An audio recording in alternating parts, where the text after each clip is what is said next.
Je m'appelle Ximena, et ma vie, jusqu'à il y a quelques années, semblait se dérouler entre la routine et la normalité apparente d'un second mariage. Je suis l'épouse d'Isidro, un homme aimable et travailleur, avec qui je suis mariée depuis 7 ans. Isidro est veuf, et lorsque nous nous sommes rencontrés, j'ai su que sa vie était marquée par la perte de sa première épouse, décédée tragiquement dans un accident de voiture. Ensemble, nous avons construit une relation solide, bien que non exempte de défis. Isidro a 2 enfants de son mariage précédent, Amadeo, l'aîné, et Lucia, la cadette. Amadeo est militaire, un homme de 28 ans, au corps athlétique et à la présence imposante. Lucia, quant à elle, est une jeune étudiante universitaire de 22 ans, vive et pleine de rêves. Moi, de mon côté, je n'ai pas d'enfant biologique, mais j'ai essayé d'être une figure maternelle pour eux deux, bien que ma relation avec Amadeo ait toujours été quelque peu distante. Avant de continuer, et d'en apprendre davantage sur les expériences quotidiennes et les moments marquants de la vie de ces dames, abonnez-vous pour ne rater aucune histoire et likez cette vidéo pour nous soutenir. Nous vous attendons à chaque nouvel épisode. Maintenant, poursuivons. Tout a changé un après-midi de printemps, il y a 2 ans. Isidro était en voyage d'affaires à Séville et Lucia était partie en vacances avec des amis sur la côte. J'étais seule à la maison, profitant d'un rare moment de tranquillité. Le soleil descendait lentement à l'horizon et l'air chaud de mai entrait par les fenêtres ouvertes. J'étais dans la cuisine, préparant une tasse de thé, quand j'ai entendu la sonnette de la porte. Je n'attendais personne, alors j'ai été surprise de voir à travers le Judas Amadeo, mon beau-fils. Amadeo est un homme imposant. Il mesure environ 1,85 m, avec une carrure athlétique, témoignant de ses années d'entraînement militaire. Ses cheveux, d'un brun foncé, sont toujours coupés courts, et ses yeux, d'un vert intense, semblent capables de lire les pensées les plus intimes de ceux qui le regardent. Ce jour-là, il portait un uniforme militaire impeccable, mettant en valeur sa silhouette élancée et son allure élégante. Son sourire, large et assuré, m'a complètement déstabilisée. « Ximena, quelle surprise de te voir !» dit-il de sa voix grave et chaleureuse qui m'a toujours troublée. Je passais par ici et j'ai pensé venir dire bonjour. « Papa est à la maison ?»« Non, il est en voyage. » ai-je répondu, tentant de garder mon calme. « Mais entre, je t'en prie. J'étais en train de boire un thé. Tu en veux un ?» Amadeo accepta l'invitation et entra dans la maison. Nous nous sommes assis dans le salon, et tandis que je préparais le thé, je remarquais comment son regard parcourait la pièce, s'arrêtant sur les détails que j'avais moi-même choisis pour décorer notre foyer. Au début, nous avons parlé de banalité. Son travail dans l'armée, Lucia, les projets d'Isidro à Séville. Mais, peu à peu, la conversation est devenue plus intime. Amadeo m'a confié ses peurs, son sentiment d'être parfois enfermé dans une routine qui ne le comblait pas totalement. De mon côté, je lui ai parlé de mes propres insécurités, de cette sensation de vide que je ressentais parfois dans ma vie. C'est alors qu'Amadeo s'est approché de moi. Son regard est devenu intense, et sa voix, douce mais ferme, m'a dit « Ximena, tu es une femme incroyable.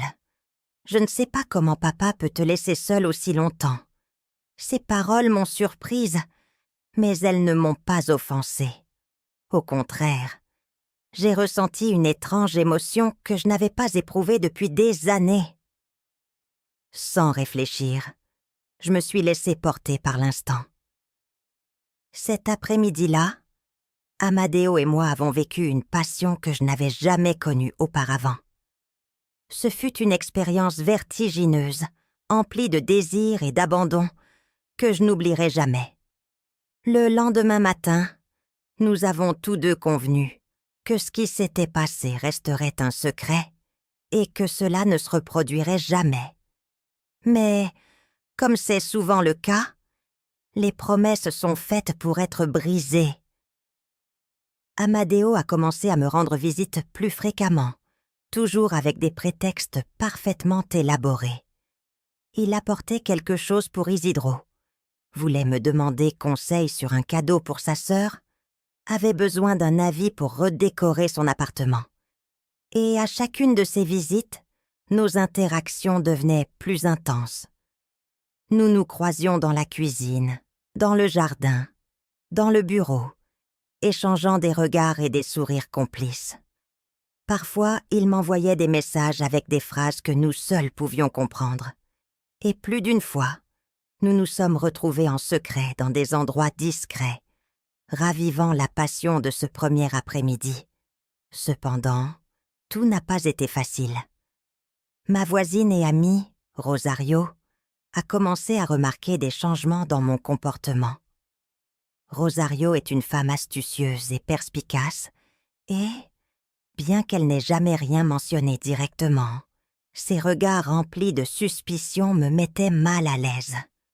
De plus, ma sœur, Bélène, avec qui j'ai toujours entretenu une relation proche, semblait aussi percevoir quelque chose d'étrange chez moi. Elle n'a jamais posé de questions, mais son inquiétude était évidente. Les mois ont passé, et Amadeo et moi avons continué à nous voir en secret. Chaque rencontre était plus intense que la précédente, et chaque fois que nous nous disions au revoir, nous promettions que ce serait la dernière fois. Mais il y avait toujours une prochaine fois.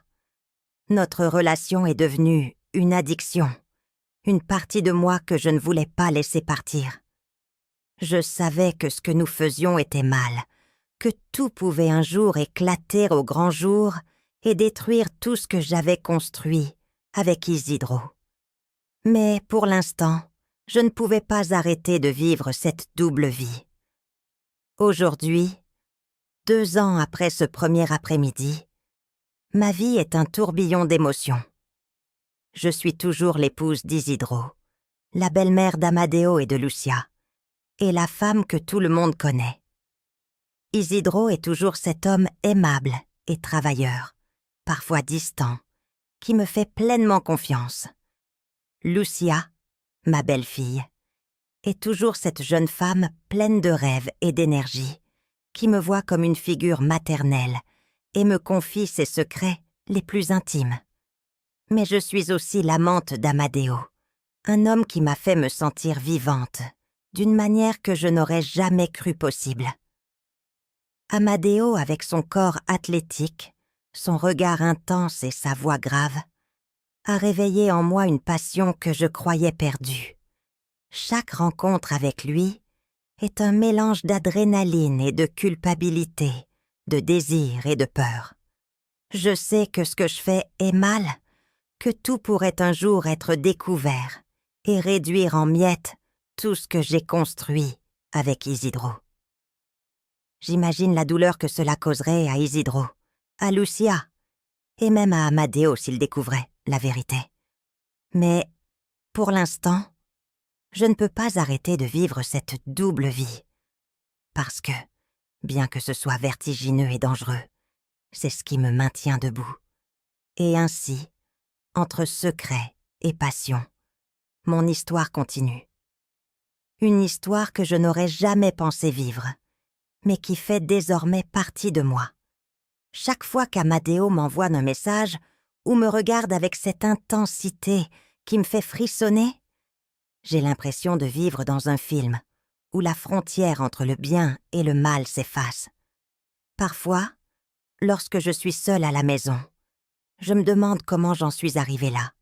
Je repense à cet après-midi de printemps où tout a commencé, et je réalise qu'à un moment donné, j'ai cessé d'être simplement l'épouse d'Isidro pour devenir quelqu'un d'autre, quelqu'un qui a osé briser les règles.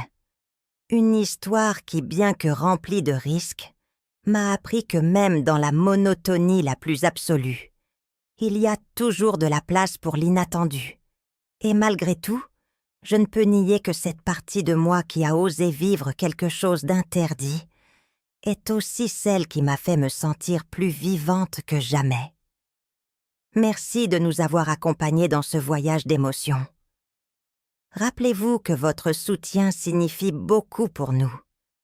Si vous avez aimé cette vidéo, n'hésitez pas à l'aimer et à la partager. Nous avons encore beaucoup d'histoires passionnantes à raconter. Ne les manquez pas. Abonnez-vous et activez la cloche des notifications. À bientôt!